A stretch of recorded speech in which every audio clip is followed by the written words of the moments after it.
Selamat berjumpa kembali saudara-saudari yang mengasihi Tuhan, dikasihi Tuhan Yesus Kristus. Puji kepada Tuhan, agar kita juga boleh terus belajar mengucap syukur untuk hari-hari yang Tuhan berikan. Dan biarlah di dalam hari-hari kita menghadapi pergumulan, kita tidak melupakan yang utama, yaitu iman kita kepada Yesus Kristus yang telah mengasihi saya dan Anda semua. Jangan karena pergumulan kita terhadap dunia, jadi hubungan kita dengan Tuhan menjadi jauh dan renggang. Justru di dalam dunia yang penuh pergumulan ini, saudara, kita diingatkan, Tuhanlah pengharapan saya dan Anda semua.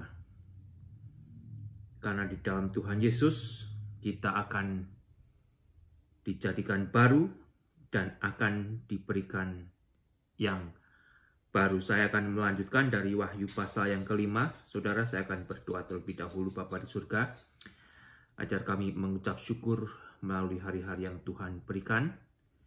Biarlah kami boleh hidup di dalam kemenangan yang Tuhan berikan. Agar kami senantiasa mengingat anugerah dan kebaikan Tuhan. Dan fokus kami senantiasa tertuju kepada Tuhan. Ampuni Bapa untuk segala dosa-dosa kami. Biarlah Kau berikan berkat surgawimu melalui apa yang kami boleh baca dan renungkan dari firman-Mu, terutama kitab Wahyu, kitab yang berisi berkat yang langsung daripada-Mu Tuhan, terhadap siapapun yang mau membaca, yang mau mendengarkan, dan yang mau mentaati isinya. Terpujilah nama-Mu Tuhan Yesus. Amin. Kembali saudara, kitab Wahyu ini kalau Anda baca di pasal yang pertama, ayat yang ketiga berbunyi demikian. Berbahagialah ia yang membacakan dan mereka yang mendengarkan kata-kata nubuat ini dan yang menuruti apa yang ada tertulis di dalamnya, sebab waktunya sudah dekat. Satu-satunya kitab yang ada di Alkitab yang memiliki berkat yang demikian, yang secara langsung ditujukan kepada pembacanya. Dan kita berada di pasal yang kelima. Kalau Anda menyimak, sebaiknya Anda ada Alkitab, saudara. Jadi Anda akan tahu apa yang saya katakan, apakah itu sesuai dengan Alkitab menurut pengertian Anda atau tidak. Ya. Pasal kelima berarti kita berada di bagian yang ketiga, yang menurut garis besar atau outline yang diberikan di pasal 1 ayat ke-19, yang mana berbunyi demikian. Karena itu tuliskan apa yang telah kau lihat, yang telah dilihat oleh Yohanes, itu bagian pertama. Baik yang sedang terjadi sekarang, itu adalah bagian kedua, maupun yang akan terjadi sesudah ini, itu adalah bagian yang ketiga, ya, yang dimulai di pasal keempat. Dan kita berada di pasal kelima, artinya berada di outline yang ketiga setelah pasal kedua dan ketiga selesai, yang mana setelah masa atau sejarah gereja Tuhan selesai. Demikian bunyinya saudara dari Wahyu pasal kelima. Maka aku melihat di tangan kanan Dia yang duduk di tahta itu sebuah gulungan kitab yang ditulisi sebelah dalam dan sebelah luarnya dan dimeterai dengan 7 meterai. Dan aku melihat seorang malaikat yang gagah, yang berseru dengan suara nyaring katanya, "Siapakah yang layak membuka gulungan kitab itu dan membuka meterai-meterainya?" Tetapi tidak ada seorang pun yang di sorga atau yang di bumi atau yang di bawah bumi yang dapat membuka gulungan kitab itu, atau yang dapat melihat sebelah dalamnya. Maka menangislah aku dengan amat sedihnya, karena tidak ada seorang pun yang dianggap layak untuk membuka gulungan kitab itu ataupun melihat sebelah dalamnya.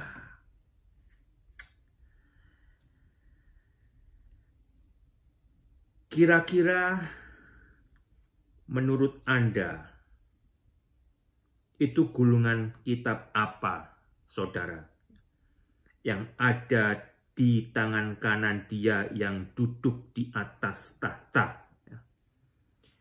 Tangan kanan adalah simbol dari kekuasaan, dan Dia yang duduk di atas tahta tidak lain adalah Allah Bapa sendiri, yang nanti Anda akan baca di ayat yang ke-7 akan diberikan kepada anak domba, yaitu Yesus. Kira-kira gulungan kitab tersebut kitab apa sehingga membuat Yohanes menangis terisak-isak, menangis dengan amat sedihnya. Karena apa? Karena ternyata tidak ada yang layak untuk membuka gulungan kitab dan membuka meterai-meterainya. Syaratnya adalah layak. Jadi syaratnya bukan mau, tetapi syaratnya adalah siapa yang layak. Kemungkinan kalau ditawarkan kepada Anda banyak yang mau. Anda banyak yang bersedia menjadi sukarelawan mungkin. Atau memang dari Anda ada yang merasa bahwa Anda adalah manusia yang layak. Tetapi ternyata tentang gulungan kitab ini, saudara, kita baca tidak ada satupun yang layak untuk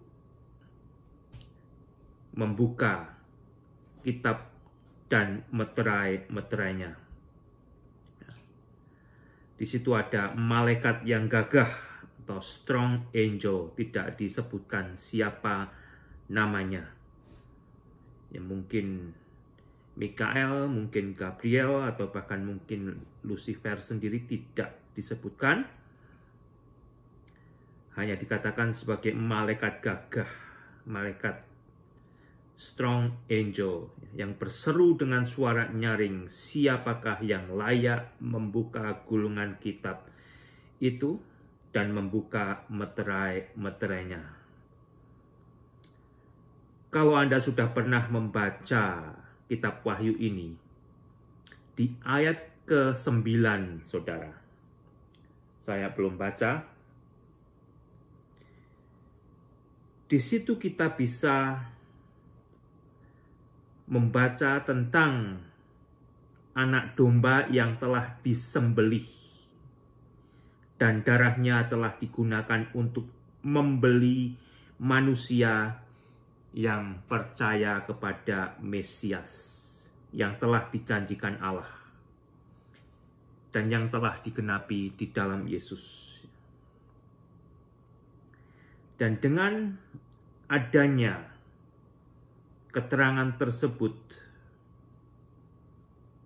gulungan kitab yang ada di tangan kanan Dia yang duduk di tahta adalah gulungan kitab yang berbicara tentang transaksi penebusan yang sudah anak domba genapi, yang sudah Yesus genapi.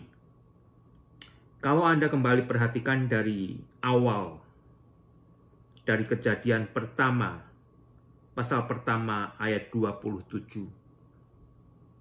Sebenarnya bumi dan segala isinya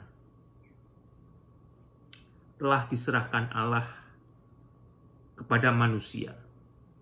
Telah dipercayakan Allah kepada manusia agar dikelolanya. Demikian saudara bunyinya. Kejadian 1 ayat 27. Maka Allah menciptakan manusia itu menurut gambarnya. Menurut gambar Allah diciptakannya dia laki-laki dan perempuan diciptakannya mereka. Allah memberkati mereka, lalu Allah berfirman kepada mereka, beranak cuculah dan bertambahlah banyak, penuhilah bumi dan taklukkanlah itu. Berkuasalah atas ikan-ikan di laut dan burung-burung di udara, dan atas segala binatang yang merayap di bumi. Orisinilnya, aslinya, awalnya, sebenarnya, bumi yang sudah diciptakan Allah, telah Allah sendiri serahkan kepada manusia agar manusia menguasainya, mengelolanya, agar manusia menikmati ciptaan Allah. Tetapi apa yang terjadi, saudara? Tidak lama manusia tidak taat kepada Allah. Manusia tertipu oleh iblis, ya, atau disebut telah jatuh dalam dosa. Dengan demikian dosa mulai berkuasa dan iblis mengambil alih kekuasaan yang dipercayakan kepada manusia. Setan atau iblis menjadi ilah atau menjadi Allah atau menjadi Tuhan atau menjadi sesembahan banyak manusia yang hidup di bumi ini. Di dalam 2 Korintus pasal keempat ayat ketiga, firman Tuhan melalui Paulus berbunyi demikian, jika Injil yang kami beritakan masih tertutup juga, maka ia tertutup untuk mereka yang akan binasa, yaitu orang-orang yang tidak percaya, yang pikirannya telah dibutakan oleh ilah zaman ini, oleh Allah zaman ini, oleh Tuhan zaman ini,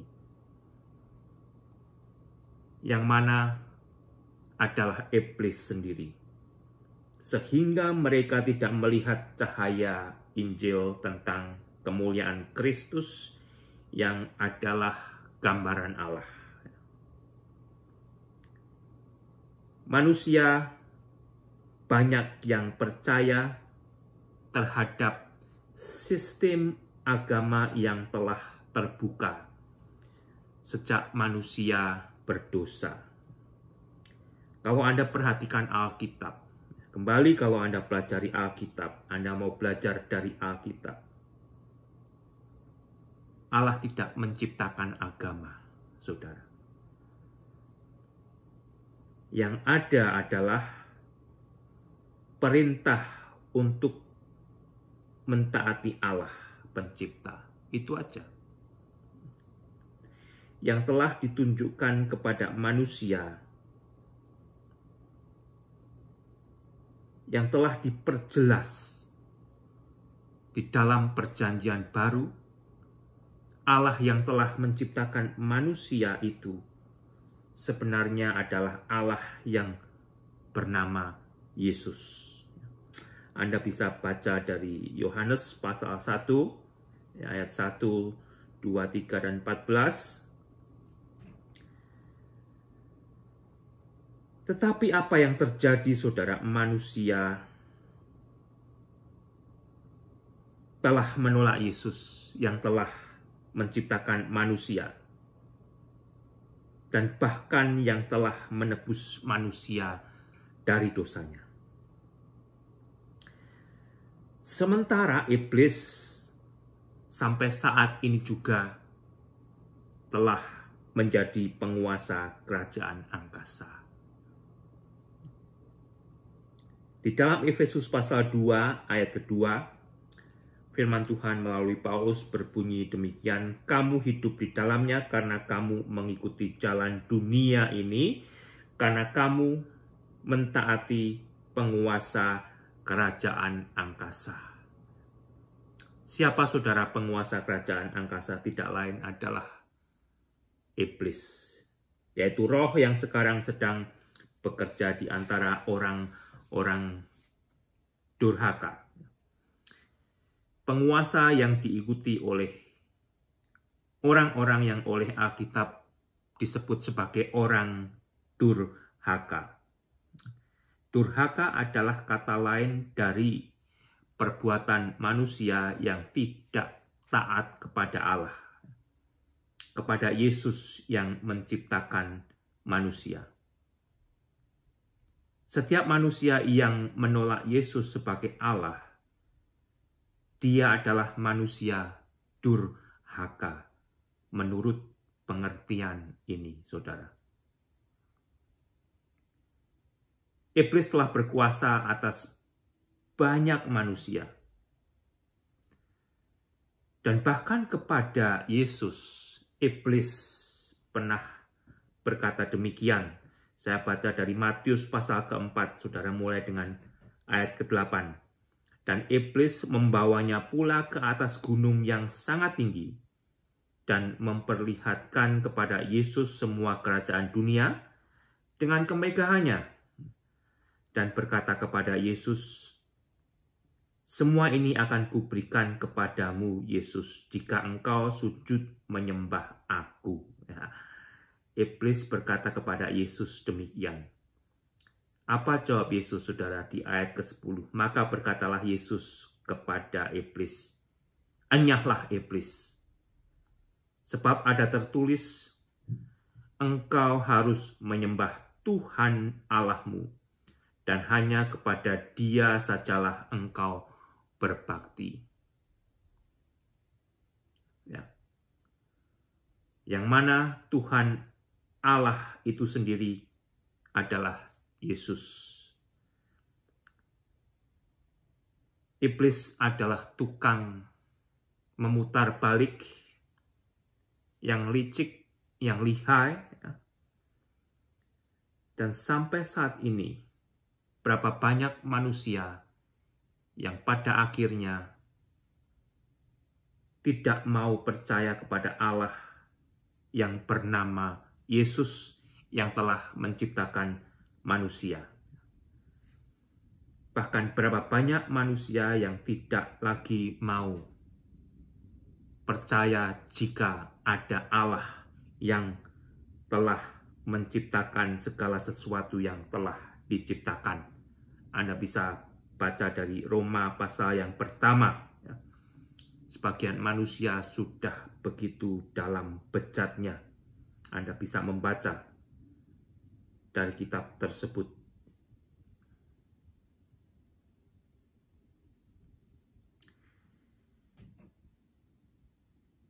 Iblis telah memberikan banyak kerajaan dunia dan kemegahannya kepada manusia yang menyembah iblis.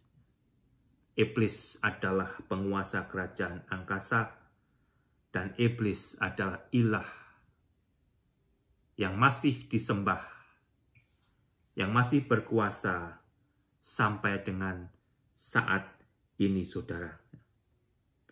Berhati-hatilah, sehingga Anda tidak terjebak oleh iblis. Dan di ayat kedua tadi, kembali Yohanes melihat seorang malaikat yang gagah, yang berseru dengan suara nyaring, ya, yang berkata, siapakah yang layak membuka gulungan kitab itu dan membuka meterai-meterainya. Tetapi apa yang terjadi? Tidak ada. Tidak ada.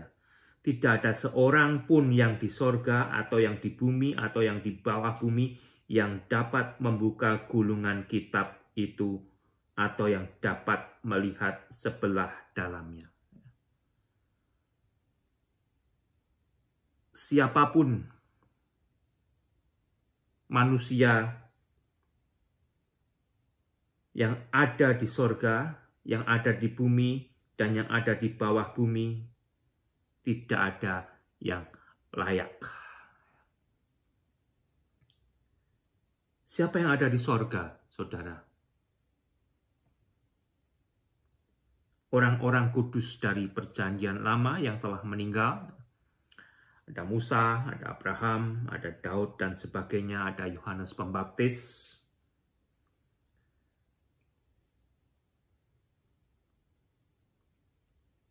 Dan yang lain sebagainya.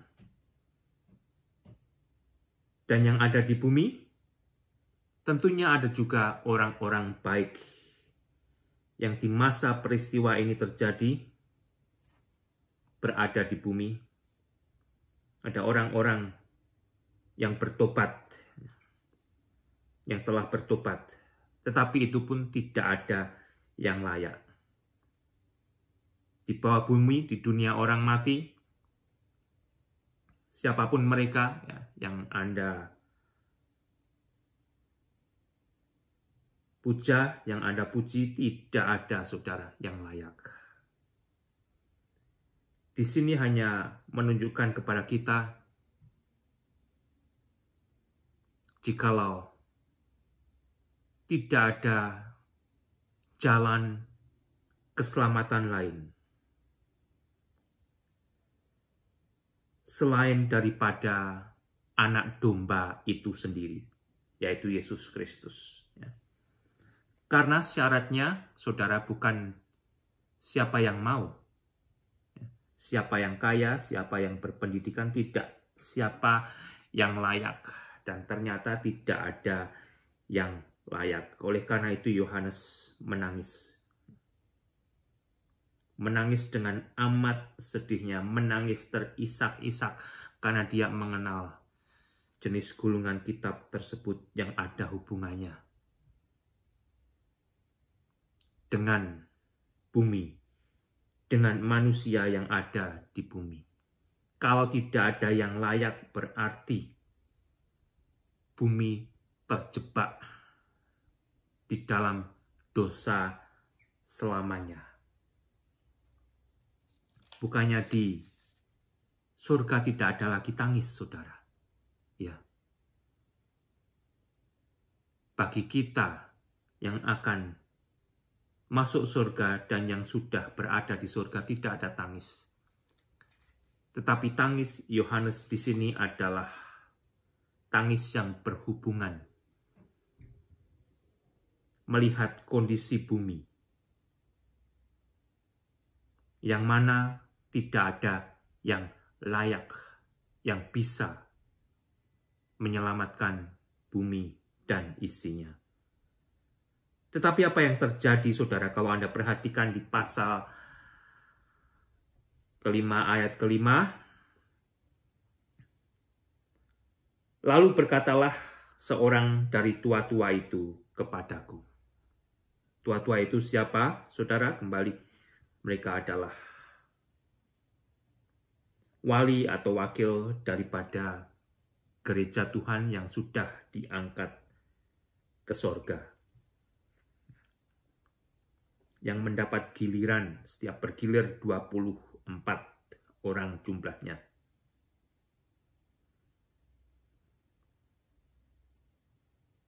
Mereka berkata kepada Yohanes, "Jangan engkau menangis. Sesungguhnya singa dari suku Yehuda, yaitu tunas Daud, telah menang, sehingga ia dapat membuka gulungan kitab itu dan membuka ketujuh meterainya."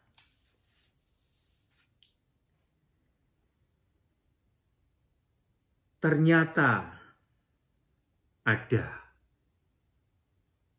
Ternyata ada yang bisa, saudara, yaitu singa dari suku Yehuda, tunas Daud, karena dia telah menang. Tidak lain di sini berbicara tentang Yesus. Yesus adalah singa dari suku Yehuda, tunas Daud. Yesus telah menang, sehingga Yesus dapat membuka gulungan kitab itu dan membuka ketujuh meterainya. Kalau ditanya saudara, menang dari apa? Menang dengan siapa? Siapa musuhnya sih? Siapa saudara?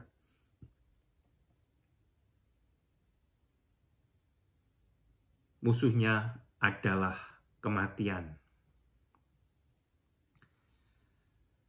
Setelah manusia berdosa, manusia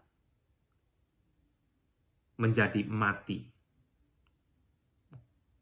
Dan sampai saat ini, betapa banyak manusia yang hidup secara jasmani, tetapi rohaninya telah mati. Rohaninya telah terpisah dengan Allah karena dosanya. Kemenangan Yesus adalah atas kematian.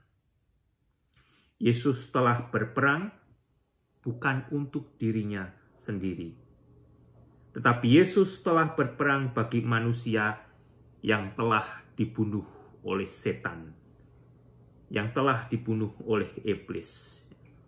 Di dalam Yohanes pasal 8 ayat 44, firman Tuhan berbunyi demikian, iblislah yang menjadi bapamu, dan kamu ingin melakukan keinginan-keinginan bapamu. Iblis adalah pembunuh manusia sejak semula, dan tidak hidup dalam kebenaran, sebab di dalam iblis tidak ada kebenaran. Apabila iblis berkata dusta, iblis berkata atas kehendaknya sendiri, sebab iblis adalah pendusta dan bapa segala dusta. Manusia dibunuh oleh iblis dengan dustanya, dan sejak itu iblis berkuasa atas kematian. Anda bisa menjadi tokoh agama tertinggi, saudara, yang kaya, yang dermawan, yang dikenal oleh dunia, yang hidup dan memiliki pengikut yang jumlahnya nomor 1 sedunia.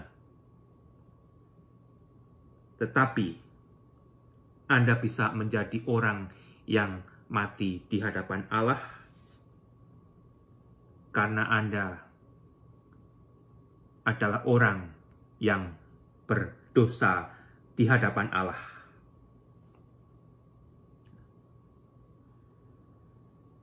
Yesus telah berperang dan menang atas kematian. Kemenangan Yesus telah diberikan bagi manusia yang berdosa. Yesus sendiri tidak perlu berperang karena Yesus tidak berdosa. Yesus yang tidak berdosa oleh Allah telah dibuat menjadi dosa bagi dunia. Sehingga setiap orang yang percaya kepada Yesus yang telah menang terhadap dosa, terhadap kematian, orang tersebut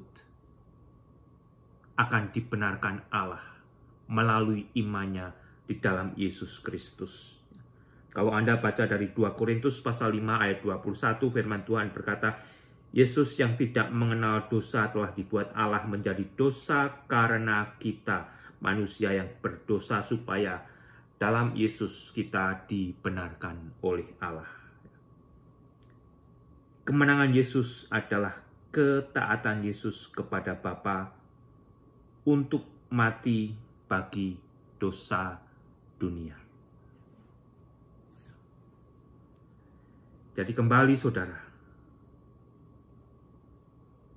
sebenarnya hanya ada satu yang bisa menyelamatkan manusia dari dosanya, dari kematian rohaninya, yaitu Yesus, yang juga disebut singa dari suku Yehuda.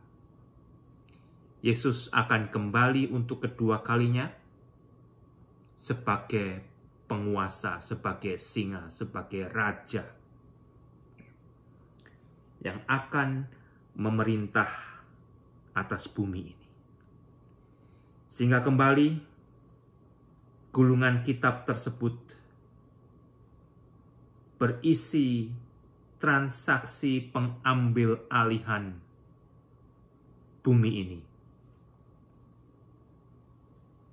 dari kuasa iblis yang sementara untuk diambil alih oleh Yesus, yang kembali dulunya sudah diserahkan kepada manusia karena manusia berdosa. Manusia terpisah dengan Allah, manusia menjadi mati, dan iblis telah menjadi ilah bagi bumi.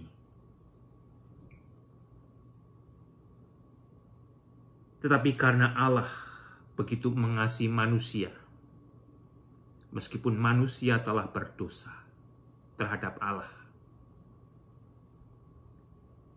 Allah di dalam anugerahnya masih memberikan Yesus untuk mati bagi dosa manusia, untuk mati bagi dosa dunia. Dialah Yesus yang disebut sebagai anak domba Allah. Kalau Anda perhatikan di dalam korban-korban anak domba di dalam perjanjian lama, itu adalah bayangan yang digenapi oleh Yesus. Darah Yesus yang bisa menghapuskan dosa manusia.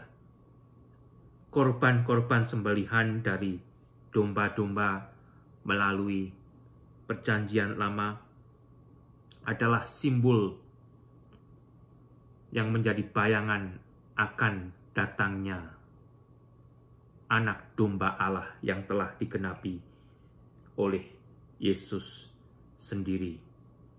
Dia adalah tunas Daud. Kedatangan Yesus, saudara, tidak dengan tiba-tiba.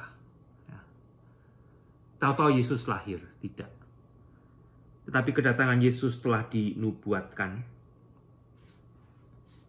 dari awal. Kembali di dalam Kejadian pasal 3. Allah sendiri telah memberitakan akan kedatangan Juru Selamat, Mesias, yang akan berperang dan menghancurkan iblis yang telah membunuh manusia. Dan itu telah digenapi oleh Yesus. Dan nanti ketika peristiwa pasal kelima ini terjadi,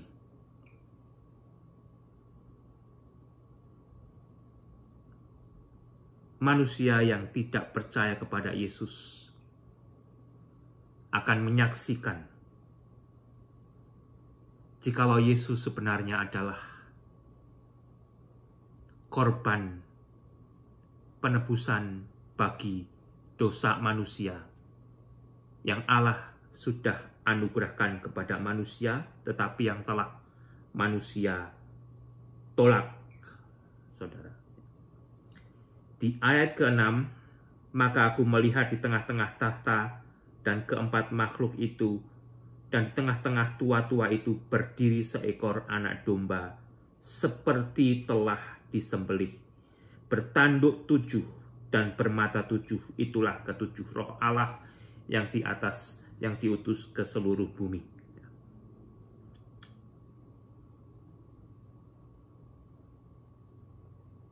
Nanti kita akan bertemu dengan Yesus. Kita pun akan masih melihat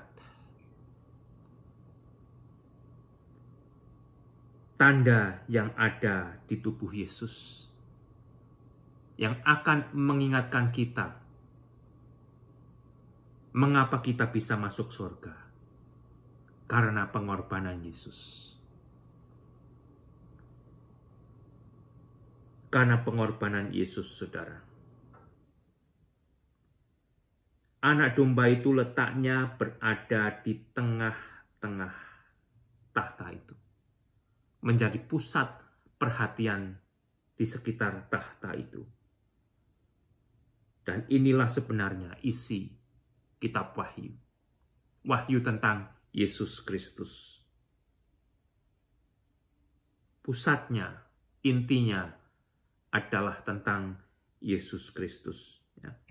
Dan kembali kalau Anda membaca kitab Wahyu, belajar dari kitab Wahyu, berkhotbah dari kitab Wahyu, intinya bukan tentang Yesus Kristus.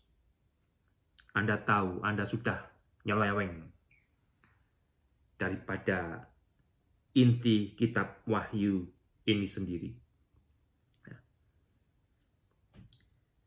Anak domba tersebut seperti telah disembelih, ada bekas tanda. Dan itu akan menjadi tanda peringatan kasih Yesus yang telah Yesus korbankan bagi manusia yang mau ditebusnya. Saudara, di dalam Yohanes pasal 20, di situ juga telah terjadi peristiwa, ya, 2000 tahun yang lalu, yang mana isinya, tetapi Thomas, seorang dari ke-12 murid itu yang disebut Didimus, tidak ada bersama-sama dengan mereka ketika Yesus datang ke situ. Maka kata murid-murid yang lain itu kepadanya, kami telah melihat Tuhan. Tetapi Thomas berkata kepada mereka, sebelum aku melihat bekas paku pada tangannya, dan sebelum aku mencucukkan jariku ke dalam bekas paku itu, dan mencucukkan tanganku ke dalam lambungnya, sekali-kali aku tidak percaya.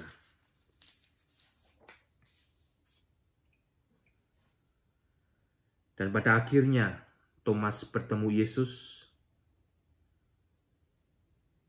dan Thomas diminta, untuk apa saudara? Taruhlah jarimu di sini dan lihatlah tanganku, ulurkanlah tanganmu dan cucukkanlah ke dalam lambungku, dan jangan engkau tidak percaya lagi, melainkan percayalah.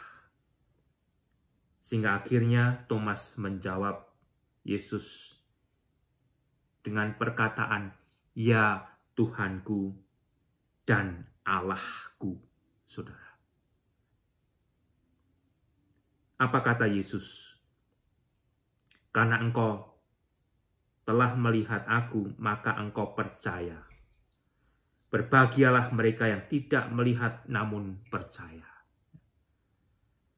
Kalau Anda percaya dan belum pernah melihat Yesus, Anda sebenarnya adalah orang atau manusia yang berbahagia menurut Yesus. Karena Anda menerima anugerah keselamatan yang Allah berikan di dalam penebusan Yesus, dan Anda akan bertemu dengan Yesus. Kita pun akan melihat tanda tersebut, saudara. Kalau kita mau percaya kepada Yesus, kita akan bersama-sama dengan Yesus. Dan tanda itu akan menjadi peringatan kasih Yesus kepada kita yang mau ditebusnya, yang membuat kita bisa masuk surga. Manusia bisa masuk surga hanya karena pengorbanan Yesus.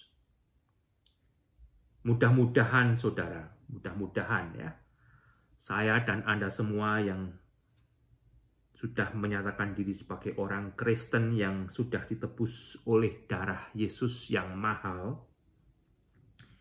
tahu menggunakan hari-hari kita. Di dalam Efesus pasal kelima, ayat 15 sampai dengan 21, firman Tuhan melalui Paulus berbunyi demikian. Perhatikan baik-baik, saudara. Karena itu, perhatikanlah dengan saksama bagaimana kamu hidup. Perhatikan saudara, sebagai orang Kristen, bagaimana saya hidup, bagaimana Anda hidup. Janganlah seperti orang bebal, tetapi seperti orang arif. Dan pergunakanlah waktu yang ada, karena hari-hari ini adalah jahat. Sudahkah kita menggunakan hari-hari yang Tuhan berikan dengan baik, dengan bijaksana, ya, untuk memuliakan Tuhan, untuk hidup sesuai dengan yang Tuhan kehendaki? Sebab itu janganlah kamu bodoh, tetapi usahakanlah supaya kamu mengerti kehendak Tuhan. Kita diperintahkan untuk berusaha selalu mengerti kehendak Tuhan dari hari ke hari. Ayat 18, perhatikan baik-baik saudara. Jangan hanya cuman sakit hati, dan janganlah kamu mabuk oleh alkohol, karena alkohol menimbulkan hawa nafsu, tetapi hendaklah kamu penuh dengan roh. Kalau saya dan Anda penuh dengan roh, kita akan menjauhkan alkohol. Dan berkata-katalah seorang kepada yang lain dalam mazmur, kidung puji-pujian dan nyanyian rohani. Bernyanyi dan bersoraklah bagi Tuhan dengan segenap hati. Ucapkanlah syukur senantiasa atas segala sesuatu dalam nama Tuhan kita Yesus Kristus, kepada Allah dan Bapa kita, dan rendahkanlah dirimu seorang kepada yang lain di dalam takut akan Yesus. Semoga saya dan Anda semua yang telah mengaku ditebus oleh darah Yesus yang mahal, kita tidak menyia-nyiakan kehidupan ini, tetapi kita akan terus mencari kehendak Allah, hidup di dalam kehendak Allah untuk memuliakan Allah, saudara. Ya. Apa yang terjadi di ayat yang ke-7? Lalu datanglah anak domba itu dan menerima gulungan kitab itu dari tangan dia yang duduk di atas tahta itu. Allah Bapa menyerahkan gulungan kitab tersebut kepada Yesus, karena hanya Yesus yang layak untuk menerima gulungan kitab tersebut. Tidak ada manusia, tidak ada siapapun, tidak ada tokoh yang Anda sebut, orang hebat, nabi, dan sebagainya yang layak menerima kitab tersebut, saudara. Hanya Yesus. Hanya Yesus. Sehingga mengapa Allah tidak bisa dibayar oleh manusia dengan kebaikan manusia yang berupa perbuatan baik, derma, dan sebagainya, agar manusia bisa mendapatkan tiket untuk masuk ke surga? Ya karena kembali saudara, manusia telah mati di dalam dosanya. Apapun yang diperbuat di dalam kematian manusia atau manusia yang telah berdosa, itu tidak akan membuat manusia tersebut kembali hidup. Artinya bisa masuk surga. Hanya Yesus yang tidak berdosa yang bisa. Ya. Tokoh siapapun yang akan Anda jagokan untuk memberikan surga kepada Anda, kalau Anda tidak mau percaya kepada Allah untuk percaya kepada Yesus, Anda tidak akan mendapatkan surga, karena sudah jelas. Disinilah sebetulnya berkatnya Alkitab ini diterjemahkan di dalam bahasa Indonesia, bahkan di dalam bahasa setempat, agar manusia mendapat pesan utamanya, yaitu Allah mengasihi manusia yang berdosa. Dan Allah memberikan Yesus kepada manusia sebagai korban penebusan dosa, agar setiap manusia yang mau percaya kepada Yesus, anak domba Allah, diberikan kehidupan kekal, diberikan sorga. Karena apa? Karena Yesus yang diimani oleh setiap orang yang percaya kepada Yesus. Bukan karena kebaikan orang tersebut. Karena orang tersebut adalah orang yang telah berdosa. Manusia yang telah berdosa, nabi yang telah berdosa, siapapun yang telah berdosa, tidak bisa menyelamatkan dirinya dari dosanya sendiri. Tidak dapat menyelamatkan manusia lain juga yang sama-sama berdosa. Tetapi Yesus, saudara, sudah diberikan Allah kepada saya dan saudara. Dia adalah anak domba Allah yang sudah disembelih bagi dosa dunia. Dan darahnya telah membayar lunas dosa manusia. Sehingga kembali hanya Yesus yang tidak berdosa yang bisa memberikan sorga kepada manusia. Demikian juga saudara, keselamatan Allah kepada manusia telah dilalui melalui jalur keadilan Allah itu sendiri. Dengan membayar harga dosa di dalam darah anak domba. Allah yang maha kuasa bukanlah Allah yang sembarangan. Bukan Allah yang tidak adil. Tetapi adalah Allah yang adil. Kalau Allah hanya menyelamatkan manusia yang berdosa tanpa keadilan, artinya Allah tersebut bukanlah Allah yang adil. Tetapi di dalam keadilan Allah, Allah telah mengorbankan Yesus untuk memenuhi tuntutan keadilan Allah sendiri, guna membayar dosa manusia. Dan di dalam keadilan Allah itu, Yesus telah dikorbankan sebagai korban bayaran dosa manusia, saudara. Dan apa yang terjadi saat itu ketika kita membaca ayat berikutnya? Ketika ia mengambil gulungan kitab itu, tersungkurlah keempat makhluk. Keempat malaikat yang melayani di tempat itu, di sekitar tahta, dan ke-24 tua-tua itu di hadapan anak domba, masing-masing memegang satu kecapi dan cawan emas penuh dengan kemenyan. Itulah doa orang-orang kudus. Apa yang terjadi? Mereka semua tersungkur di hadapan anak domba.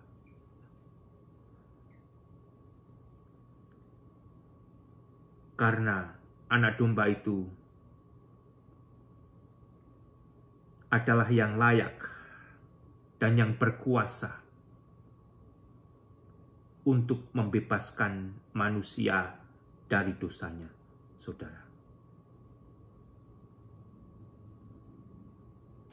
Dan di situ kita juga melihat ada cawan emas yang penuh dengan kemenyan yang merupakan doa orang-orang kudus. Indah, saudara. Doa orang-orang kudus tidak hilang lenyap begitu saja. Doa orang-orang yang sudah ditebus di dalam Yesus tidak sia-sia. Tidak sia-sia. Hanya terkadang kita tidak sabar untuk mendengar jawaban ya dari Tuhan. Tuhan akan menjawab doa-doa kita dengan tepat di waktu yang tepat. Jangan kira kalau doa yang sudah Anda doakan 10-15 tahun yang lalu belum dijawab, doa itu hilang. Tidak, saudara. Doa yang benar, doa yang berkenan di hadapan Tuhan mungkin masih disimpan, sehingga tepat pada waktunya barulah diberikan jawaban. Dan mereka menyanyikan suatu nyanyian baru, katanya, engkau layak menerima gulungan kitab itu dan membuka meterai-meterainya, karena engkau telah disembelih dan dengan darahmu engkau telah membeli mereka bagi Allah dari tiap-tiap suku dan bahasa dan kaum dan bangsa. Sehingga kembali kemenangan Yesus adalah keberhasilan Yesus di dalam membayar lunas dosa dunia. Dengan apa, saudara? Dengan darahnya sendiri. Dengan kematian Yesus, dengan pengorbanan Yesus. Sehingga baik orang yang ada di benua Amerika, benua Eropa, yang ada di bagian negara Arab, Asia, dan sebagainya, yang mau percaya kepada Yesus, bisa dihapuskan dosanya oleh Yesus dan masuk sorga. Perhatikan kembali, saudara, di ayat ke-9 itu, dan mereka menyanyikan suatu nyanyian baru. Nyanyian baru. Dan kalau nanti Anda bertugas di saat itu, menjadi bagian ke-24 tua-tua yang dipilih saat itu, Anda tahu bagaimana Anda akan menyanyikan nyanyian baru tersebut yang berbunyi, engkau layak menerima gulungan kitab itu dan membuka meterai-meterainya, karena engkau telah disembelih dan dengan darahmu engkau telah membeli mereka bagi Allah dari tiap-tiap suku dan bahasa dan kaum dan bangsa. Sehingga diperjelas, saudara, gulungan kitab yang ada di tangan kanan yang duduk di tahta. Inilah jawabannya. Yang berisi tentang hal-hal yang akan diambil oleh Yesus. Karena Yesus telah membayar lunas, segala persyaratannya Yesus telah genapi. Dan engkau telah membuat mereka menjadi suatu kerajaan dan menjadi imam-imam bagi Allah kita, dan mereka akan memerintah sebagai raja di bumi. Ini belum terjadi, saudara, dan baru akan terjadi nanti ketika kita memasuki pasal yang ke-19 di dalam kitab Wahyu ini. Ketika Yesus datang kembali untuk kedua kalinya di bumi ini dan akan memerintah sebagai raja di bumi ini, yang mana akan diikuti oleh orang-orang kudusnya, orang-orang tebusannya. Kita akan kembali bersama-sama dengan Yesus dari sorga ke bumi ini untuk melayani Yesus, untuk memerintah di bawah pimpinan Raja Yesus. Sayangnya, tidak semua percaya jikalau ini akan digenapi sebagaimana telah dinubuatkan. Sebagian hanya percaya, itu simbol aja, simbol. Dengan jelas, saudara, peristiwa ini akan digenapi, dan kalau Anda ikuti garis besarnya, outline-nya di pasal yang ke-19 dari ayat pertama. Kembali kitab Wahyu dibagi dalam 3 bagian. Yang sudah terjadi, yang sedang terjadi, yaitu saat ini kita berada di masa yang sedang terjadi, pasal 2 dan ketiga, dan mulai dengan pasal yang keempat adalah yang akan terjadi, akan digenapi, saudara. Yesus akan membuat kita yang ditebusnya menjadi suatu kerajaan dan menjadi imam-imam bagi Allah. Dan kita akan memerintah bersama-sama melayani Yesus di bumi ini. Jadi kita masih akan kembali lagi, saudara. Kita yang percaya kepada Yesus, yang ditebus oleh Yesus, kita masih akan kembali lagi di bumi ini. Bumi ini akan direstorasi di bawah pimpinan Raja Yesus. Keadilan dan kebenaran akan ditegakkan, tidak seperti saat ini, di mana kelaliman merajalela. Di mana kelaliman merajalela, saudara. Ayat 11, maka aku melihat dan mendengar suara banyak malaikat sekeliling tahta, makhluk-makhluk dan tua-tua, jumlah mereka berlaksa-laksa dan beribu-ribu laksa. Katanya dengan suara nyaring, anak domba yang disembelih itu layak untuk menerima kuasa dan kekayaan, hikmat dan kekuatan, hormat dan kemuliaan dan puji-pujian. Dialah Yesus. Dialah Yesus, saudara. Anak domba itu adalah Yesus. Dan kalau Anda masih ingat dari pasal 1 ayat 8, Yesus juga disebut sebagai yang Maha Kuasa. Filipi pasal 2 ayat 10 dikatakan, supaya dalam nama Yesus bertekuk lutut segala yang ada di langit dan yang ada di atas bumi dan yang ada di bawah bumi, dan segala lidah mengaku Yesus Kristus adalah Tuhan bagi kemuliaan Bapa. Mengapa Anda yang belum percaya kepada Yesus jikalau Yesus adalah satu-satunya Allah yang bisa menyelamatkan Anda? Anda tidak mau percaya saat ini sebelum terlambat, saudara. Manusia bisa diselamatkan selama masih bernafas. Kalau sudah mati, sudah telat. Kalau sudah mati, sudah telat. Dan mengapa kita juga dipanggil untuk memberitakan Yesus? Karena hanya Yesus itu, saudara, yang bisa menyelamatkan manusia dari dosanya. Kekristenan tidak bisa dipaksakan. Kekristenan hanya bisa diterima melalui pertobatan, itu yang menyelamatkan. KTP Kristen Anda tanpa Anda bertobat dan menerima Yesus sebagai Tuhan dan Juru Selamat Anda yang ditandai satu kehidupan baru di dalam roh, Anda juga tidak akan terselamatkan.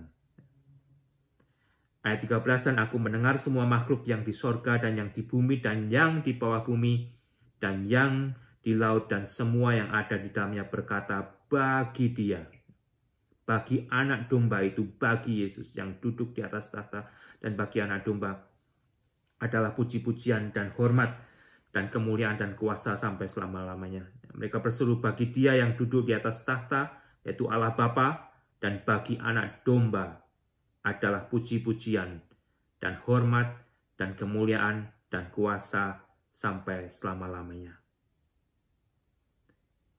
Hidup saya dan Anda di dalam Yesus adalah untuk memuliakan Bapa dan Anak. Dan keempat makhluk itu berkata, amin. Dan tua-tua itu jatuh tersungkur dan menyembah.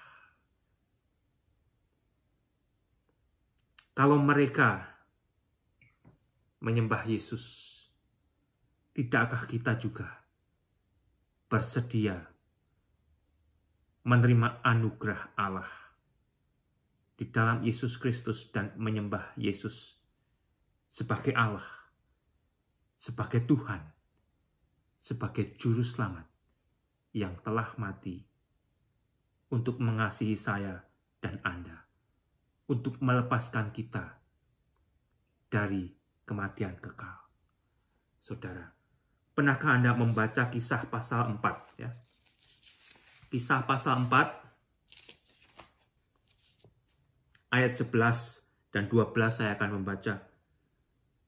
Yesus adalah batu yang dibuang oleh tukang bangunan, yaitu kamu sendiri. Namun Yesus telah menjadi batu penjuru, dan keselamatan tidak ada di dalam siapapun juga selain di dalam Yesus. Sebab di bawah kolong langit ini tidak ada nama lain yang diberikan kepada manusia, yang olehnya manusia dapat diselamatkan. Artinya, hanya di dalam nama Yesus ada keselamatan bagi manusia. Dan di dalam Yohanes pasal 14 ayat yang ke-6, Yesus sendiri berkata, "Akulah jalan dan kebenaran dan hidup. Tidak ada seorang pun yang datang kepada Bapa kalau tidak melalui aku." Yesus adalah jalan, saudara, untuk bisa masuk sorga. Di dalam 1 Yohanes pasal 4, dalam 1 Yohanes pasal ke-4,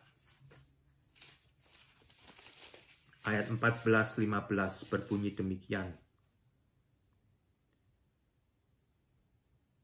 Dan kami telah melihat dan bersaksi bahwa Bapa telah mengutus anaknya menjadi juru selamat dunia. Barang siapa mengaku bahwa Yesus adalah anak Allah, Allah tetap berada di dalam dia dan dia di dalam Allah. Jadi kalau Anda, saya, dan siapapun manusia mengaku, artinya percaya secara pribadi bahwa Yesus adalah anak Allah, Allah tetap berada di dalam kita yang percaya. Dan di dalam 1 Yohanes 5 ayat 20, firman Tuhan berbunyi demikian, "Akan tetapi kita tahu bahwa anak Allah telah datang dan telah mengaruniakan pengertian kepada kita, supaya kita mengenal yang benar. Dan kita ada di dalam yang benar, di dalam anaknya Yesus Kristus. Yesus adalah Allah yang benar dan hidup kekal." Anda bisa baca sendiri, saudara. Dalam 1 Yohanes pasal 4 ayat 20 dikatakan, Yesus Kristus adalah Allah yang benar dan hidup kekal. Di dalam Yesus Kristus ada kehidupan kekal. Tuhan Yesus memberkati.